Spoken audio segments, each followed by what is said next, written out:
Good evening. Thank you for attending. My name is Brad Moore. I am a local architect on the 1209 South University Avenue project team. I am a resident of Ann Arbor and have been a resident since 1977. I've been a licensed architect in Ann Arbor since 1986 and have helped a lot of projects get through the Ann Arbor's approval process. The meeting tonight will consist of presentations, and we will take questions and provide answers. We had our presentation before the city's design review board yesterday, and we garnered some input, some suggestions from that group, and we want to get the same tonight from the attendees here before we craft our final submittal and send it to the city. We would ask that if you have questions as the presentation is ongoing, to put those questions in the chat so that nobody's questions get forgotten as we move forward and it doesn't interrupt the flow of the presentation. And then we can go through those questions in the chat and answer those. And if any come up after that, we can answer the ones that haven't been put in the chat. But it also helps us keep an accurate report of the questions that were asked. We were going to be compiling a report on this meeting to file with our site plan application to the city in August. The process for this project is that we will file our site plan request in August, and then it will go through a series of iterative review processes with the different city staff departments. So it will be reviewed from the engineering department and the traffic and the parks department, fire marshal.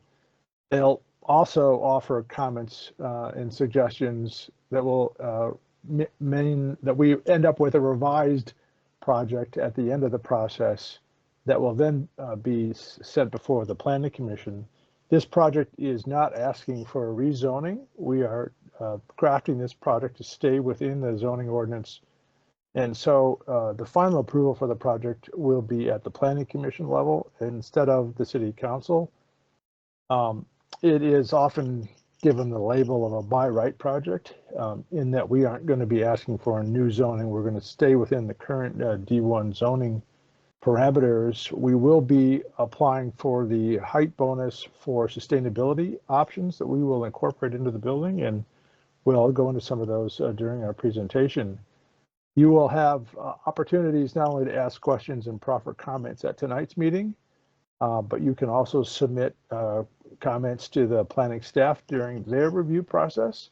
And then there will be a public hearing at the planning commission level where you'll have an opportunity also to make comments or ask questions.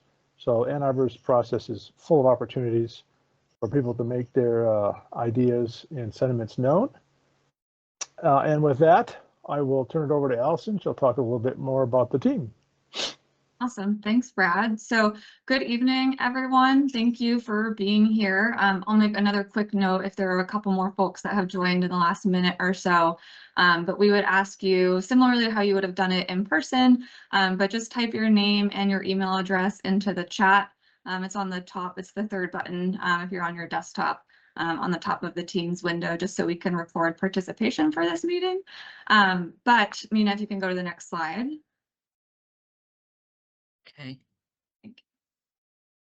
So like I mentioned, I'm Allison Mills with CRG. We are the developer of the project. We are a national real estate development firm headquartered in Chicago, but doing work all over the country. And we have a couple partners on this project who I'll quickly introduce.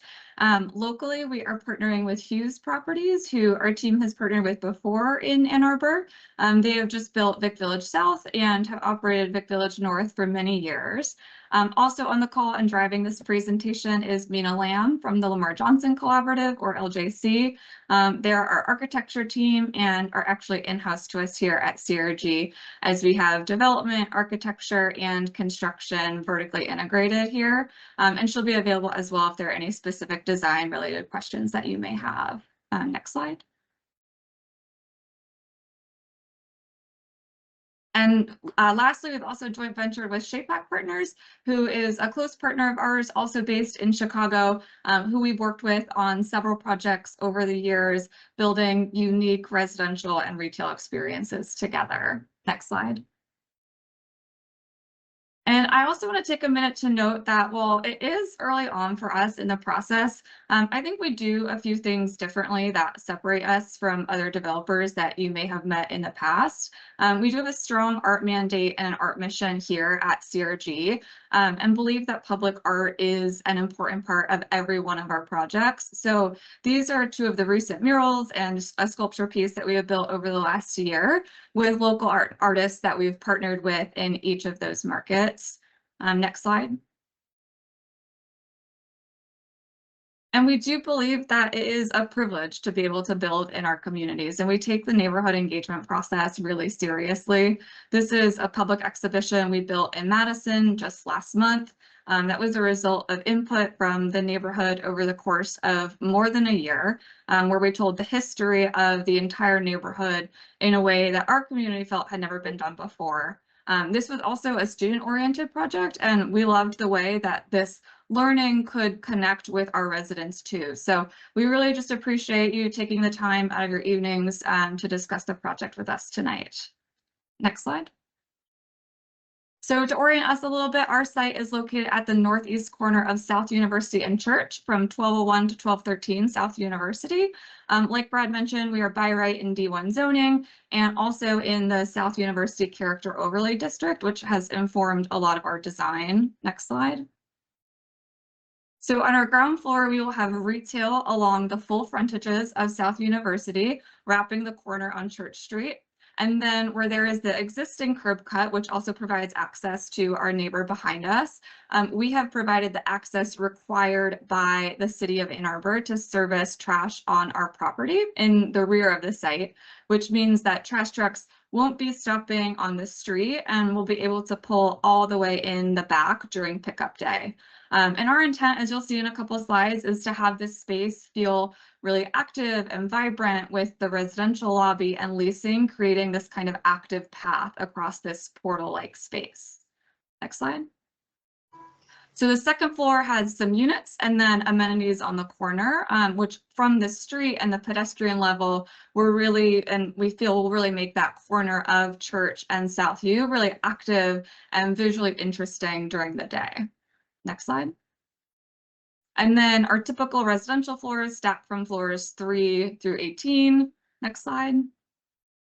And then on the top floor, floor 19, we have some resident amenities and an outdoor roof terrace. On the roof of this building, we are also planning for solar panels over the entire expanse of that roof.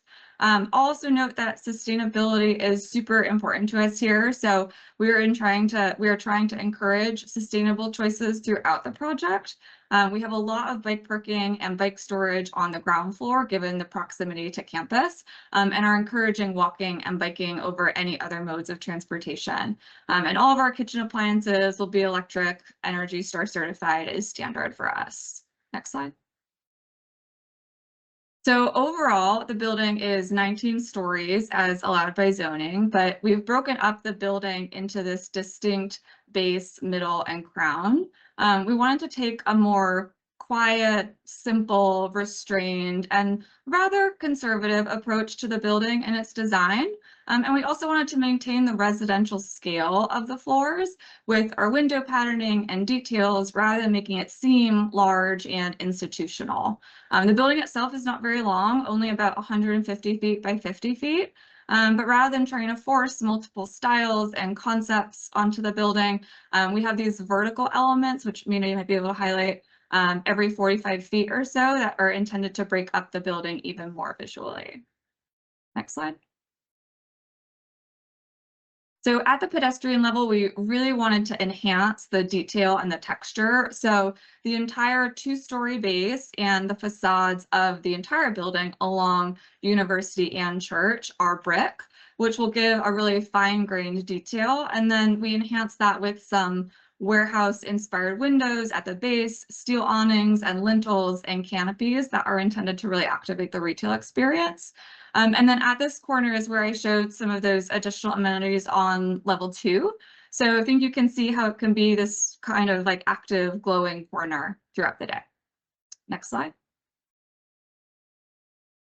And then at the lobby and retail frontages, we have tried to carve away from the footprint of the building at ground level, improving safety and visibility for the lobby and making the lobby experience much more gracious, while providing more articulation to the street frontage. And then I show this reference image on the right that our team has built in Chicago to show you that, yes, this is in progress, but our team has a lot of experience executing dynamic spaces like this. And this is really intended to be a primarily pedestrian experience with art and lighting and greenery and signage to really enhance this space. Next slide. And then up at the tower, we've just zoomed into our typical window patterning and detail here, but just wanted to emphasize that we are using high quality materials on our street frontages like this brick and metal. Next slide. And then as we turn the street corner, we can just see how slender this building really is, and that we have these corner accent elements on both corners here. Next slide. And that's it. So that's it for me. Thank you again so much for taking the time to learn about our project, and I am happy to answer any questions that you may have. Do we have any questions entered in the chat yet?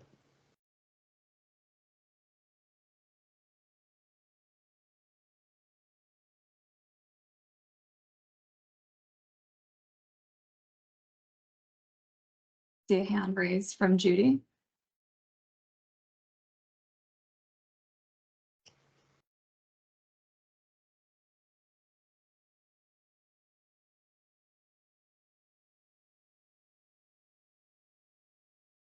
Judy, are you muted? Yeah, we know we are going. Okay. Can you hear us? Yes. Hello? Yeah, they can hear you. They don't seem like they're here. Yeah, they can hear you. Go ahead. Okay. This is Fred Zwas. I'm talking instead of Judy Zwas, who is my wife. Anyway, I would like to mention a few things which I like to make a suggestion as far as the easement that we have, which is about 22 feet wide, but I think the height is a little bit too not enough, and we need good more height, and we need more light and a lot of lighting, of course, because it's like this tunnel is about over 60 feet long. That's coming out from South University. Well, we will absolutely be working with you throughout that process. Okay, this other suggestion I have is the walkway announced where we have Church Street, where we have you're coming with bicycle. Oh yeah, one more suggestion on the tunnel thing is we should put in a sidewalk there on the side. So since you have a lot of people walking in there, it's because you have cars and trucks coming there, and they're backing up usually because they can't make the turn. It's a little bit dangerous if you don't have a sidewalk where the people can walk with, or the people with the bicycles that are coming in there. Across our entry drive, that's the area you're discussing? Yes, I'm going to enter from South University. The easement, that's an easement there.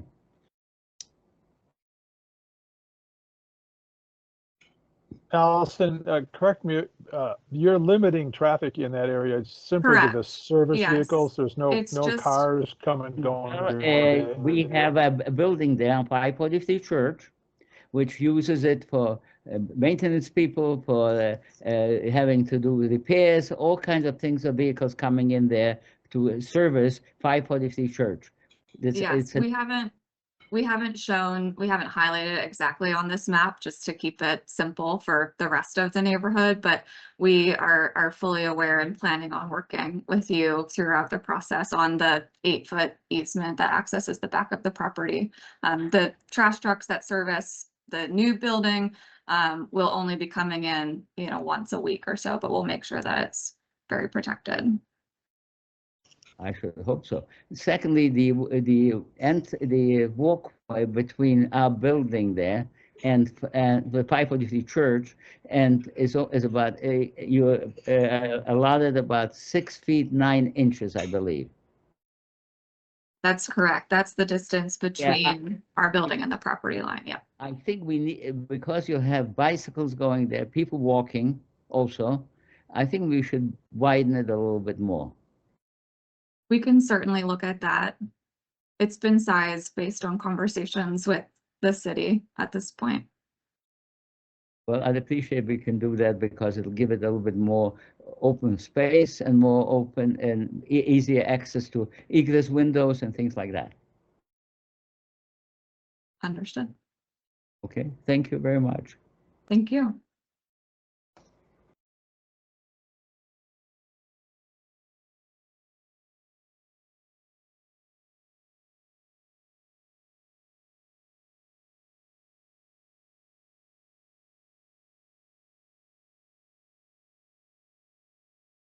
See another hand raised?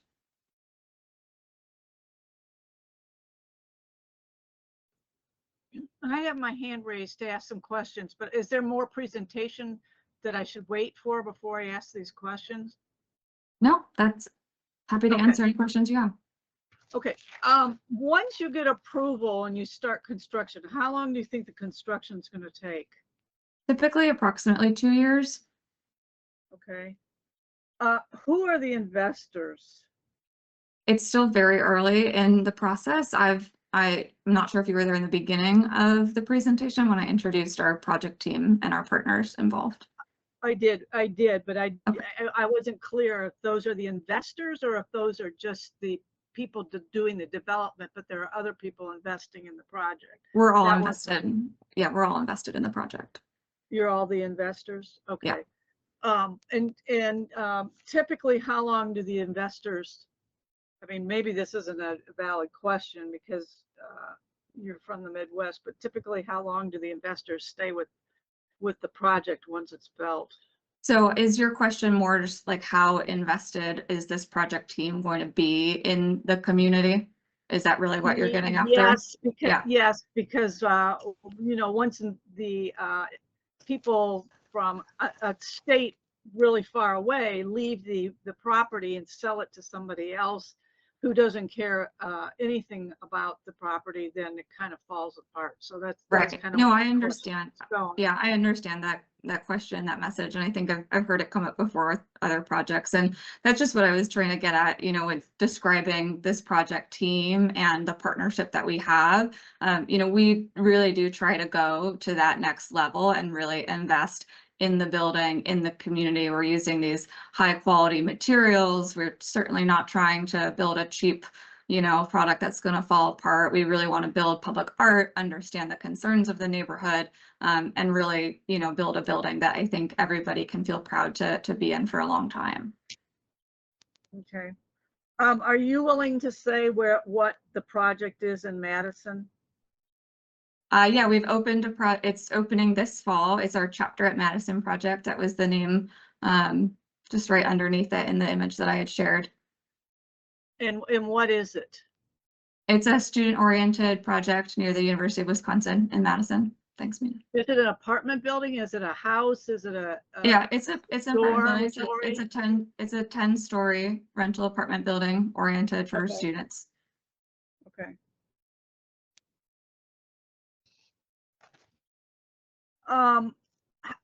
As far as power goes, I don't know how far you've gotten into this. With all the construction that's going around in that area, DTE is hesitant to say that they can support the grid. So I know you mentioned solar panels, but what else are you thinking of anything else at this point, or you have not decided, or where do you stand on the whole power source? Yes, so we have begun working with DTE, and you are correct. Unfortunately, the grid does not have the current capacity here to support immediately a 100% electric building, but something that we're continuing to push DTE on going forward. We're designing the building to be able to be converted to an all-electric building at some point in the future when DTE has that capacity. In addition, all the solar arrays that we're doing on the roof will be contributing to that. And then, like I had mentioned, day one, electric ranges, Energy Star certified. We're going to make it as electric as we can.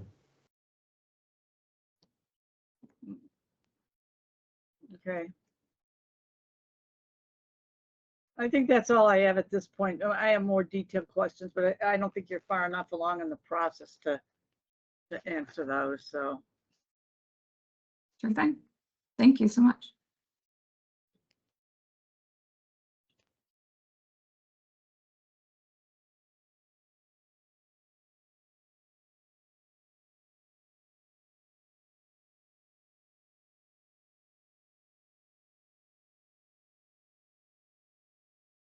Any other questions I can help answer or address?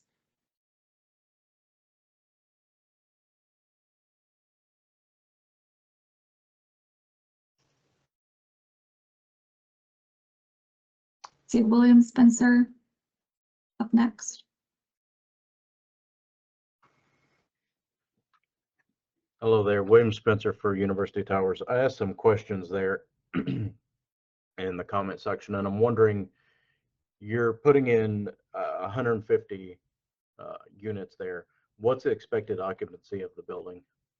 It's approximately 600 beds. 100 beds. Okay. And the question was answered there earlier about the projected timeline there. One of the things that we're very concerned about is the impact to our residents as far as natural lighting and to the views of the city.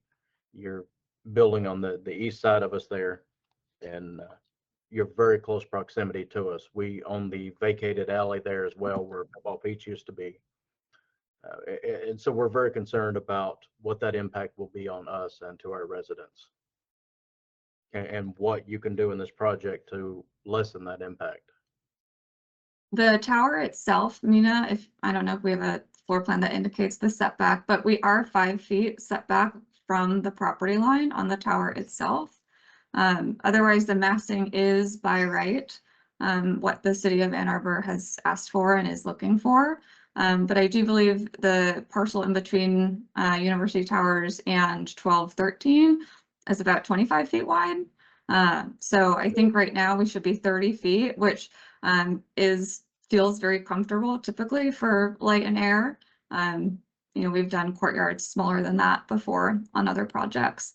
But definitely something we're aware and sensitive to. Our intent was to be able to treat our facade on this tower very similarly to the rest of South University and Church. So the still high quality materials, you're not looking at the back of a building. I think we'll have quite a few more questions as we go along. Who should we get in touch with, or who will be the point person we can communicate with? Myself is perfect. We're happy to work with you. Okay, thank you. Bill, did you put your contact information in the chat? Yes, I did. Awesome. Thanks. Thank you. And I believe it was Brad's email on the postcard, but we're in touch often if that's the easiest way. I think Ken had a hand up next. Yeah, thank you, Allison. Can you hear me? I can, thank you. Okay, I'm having some technical problems, so I may cut in and out. Yeah, thank you for the presentation. I posted a question in chat, so I'll restate it. You mentioned that this is a by right project in D1 zoning. My understanding, and I might be wrong, is that the height limit in D1 is 150 feet, but you're going 19 stories. Yeah, That's- there's a yeah. 30% bonus, Ken, for buildings that are designed with sustainability elements, which include the ability to convert the building to all electric use. Yes, I'm very aware of the height exception in the chapter 55. Can you tell me it requires, you know, the solar panels, which you're providing, but also you have to make the building electrification ready. Can you specify exactly how you plan to do that? Yeah, Well, so we're, go ahead. Brad, I don't, no, that is exactly our plan right now. We continue to work with our mechanical engineers to size our rooms appropriately for that future electrification. And Ken, it also involves things like dual voltage transformers. You may or may not be aware that the grid in that area is 4.8 kilovolts, and they hope to get it up to 13.2 someday. So we'll be putting in dual voltage transformers so that the transformers will be able to handle the new voltage, increased conduits to provide for upsizing of conductors. Those are just some of the elements that we're working with our electrical engineers and mechanical engineers to factor into the building so that it is as seamless as it can be. Can I follow up with a brief question? Sure. Please. Yes, I'm not a building professional, but besides the electrical systems, which you have to obviously size for a 13.2 kilovolt grid, the mechanical systems need to be ready as well. I mean, for a building like this, optimally you have a central heat pump plant, whether it's ground source or air source, and a VRF system, or else, you know, perhaps individual heat pump units, although that's not very efficient. Or do you intend to just run the conduit you just specified, Brad, to a rooftop boiler and then do some kind of radiant heat system in the building electrically? What is the mechanical system? What is the plan for a mechanical system? Once I know the lead architects have been working with their consultants to analyze the different options. I don't know if we've settled on one yet. We're still taking a parallel path right now between a heat pump system and a VRF VTAC system. So we continue to evaluate both to see what is going to be most effective for the project.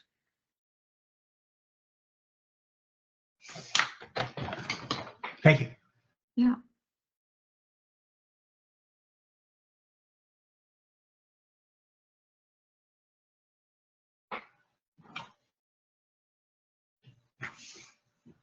William, I see another hand. Thanks, Dan. We Thank talked you. quite a bit about electrical there. We have issues in our building with the supply to this part of town. We have sometimes brownouts and flickers in our electricity.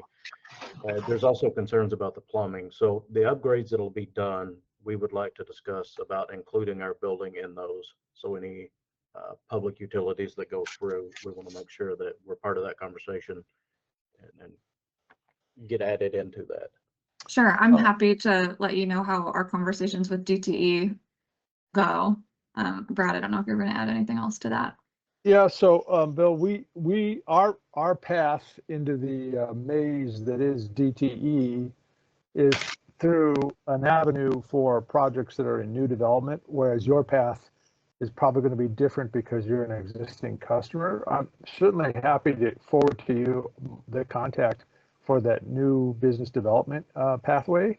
And that individual, Andy, may be able to tell you his equivalent in existing customer base. But I know that the DT is actively looking at re-engineering this side of town due to the development that's happening. Okay, Very much so. thank you.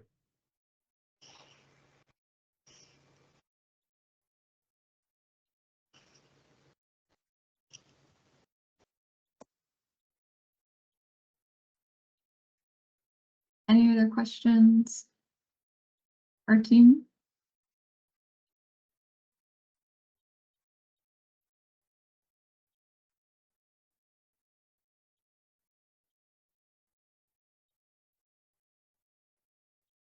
I don't know if you can see any other questions that we haven't addressed in the chat yet, Allison. I'm not being able to see those things in the chat. I just breezed through them. I saw Bill's and Ken's, and that was, I think, all that was entered in the chat so far.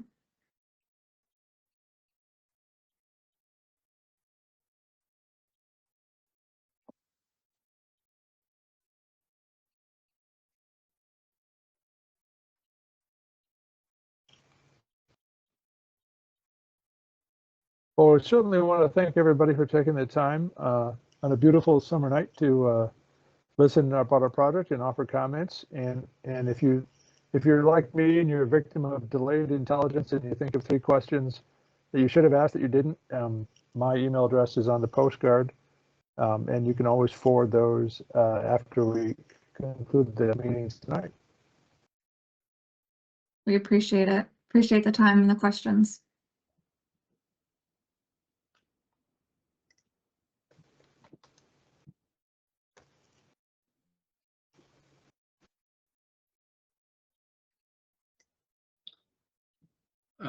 This is Ted Hirsch here.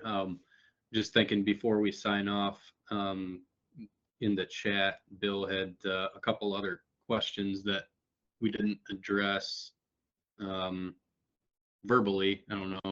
He just didn't get to ask them, but I don't know if it makes sense to go over those now or. Might as well. So I think we addressed 2 or 3 of them, but what's the time frame projection and where do you expect parking overflow to go? That's the 2 I see. Oh, sure. Yeah, so I had mentioned there was a previous question about the duration of construction. So would expect to start in the next year, and then a 2-year construction period is typical and is expected. Parking overflows, so there actually is no parking on site. We're not offering parking to our tenants, really trying to encourage the sustainable modes of transportation like biking and walking, given the proximity. There is a university-owned garage, which I know a lot of students are parking in just north of us, but we are not offering any parking here. Oh, I see another hand from Ken. Yeah, thank you, Allison. I can't let you guys get off this easy. Yeah, another question on sustainability. Any consideration given to battery storage on site, especially if you're an all-electric building? So in terms of like we always have battery recycling available, like long-term battery storage for electrical. We have not explored yet, but we do try to have really dedicated battery recycling available. Right. I mean, they're 2 completely different things. I'm talking about the ability to, store power from your solar panels or from the grid to use in case of power outages, emergencies, that sort of thing. Sure. So we're still talking to and are still in conversations with several different solar panel providers. So it's just very early on in the process. We haven't explored that fully yet, but we'll certainly expect it to come up in our conversations with our PV panels. I wouldn't expect that even full roof coverage with PV panels would provide a significant portion of the electricity demand of this building. Have you calculated that out? We have not yet. Okay. Have you read the city's climate action plan? Yes, our team is familiar with that. Okay. Then you know that strategy 3, action 2 includes the following sentence: all new construction from 2022 to 2030 and beyond is built to net zero energy standards, which includes no natural gas consumption and all electricity usage offset. Now, you've mentioned that you want to be as electric as possible, and you are conforming with the city's zoning code in terms of requirements, but I'd like to hear a more definitive commitment to an all-electric building, understanding that DTE needs to upgrade the local circuits. Anything you can help me there? Well, we are committing to what we have said thus far. We are committing to have a building that can be converted at some point in the future. DTE just cannot today. So I cannot commit today when DTE is not there, but it's something that I think all of us in the neighborhood and all the developers working here very much hear and continue to push DTE on upgrading their infrastructure. So this is, and it becomes an easier conversation for new buildings, which don't have to toe this strange line between what's possible today and what we really want to be in the future. Have you constructed such buildings elsewhere, comparable? All electric? Not an all-electric building thus far. But we are aware that it is becoming very common in a lot of jurisdictions that are taking this kind of approach. So we continue to evaluate it and make new strategies. Thank you, Allison. Appreciate the answers. Thank you. Bill, did you have another question? Yes, I do. The further we get along, the more things that come to mind. So No one of the things, problem. one of our tenants here, we have antennas on the building. You'll be blocking the antennas on that portion or that side of the building, and I know that there'll be some impact there. We need to have a discussion about what we're going to do about that and how we're going to correct those. Sure. It's something we can work through, but I know that he wasn't aware of it, and so I need to include him and to have that discussion at some point in the very near future. Sure thing. It should be a minor thing to work through, but we may have to relocate or do something to those. Sure thing. No, we're fully aware there's now two 19-story buildings facing each other. So And we'll that's, continue to work through that. thank you. That's T-Mobile, Sprint, AT&T, and we also have some communications with the hospital there. So, and those are important that we keep those maintained. Understood. Thank you. Thank you.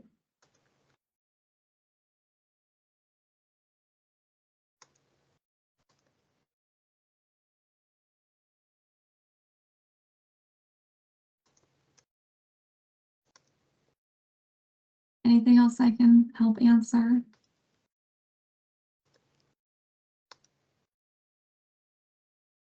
And again, happy to answer any questions through Brad, whose email you'll have.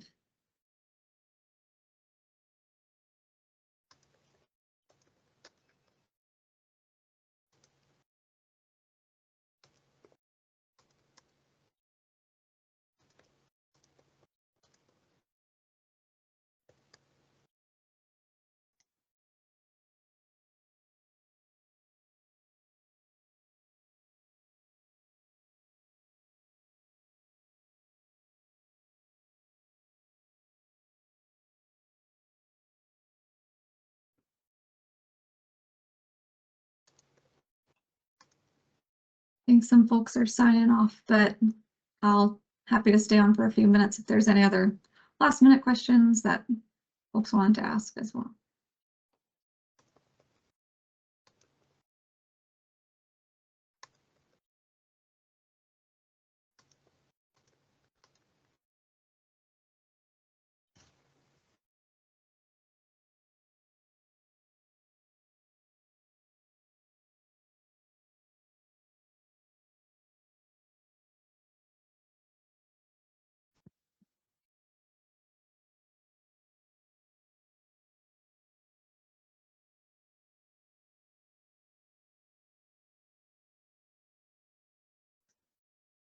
Well, if there's no other questions, I think it's reasonable to Sounds conclude the like it. meeting.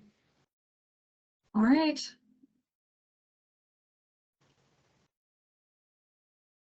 Very good. Well, we really appreciate everyone's questions, your engagement in the project, and happy to be available as needed. Thanks so much.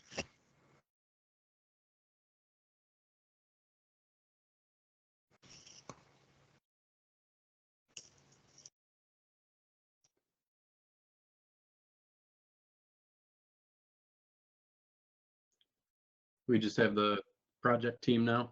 I don't believe so.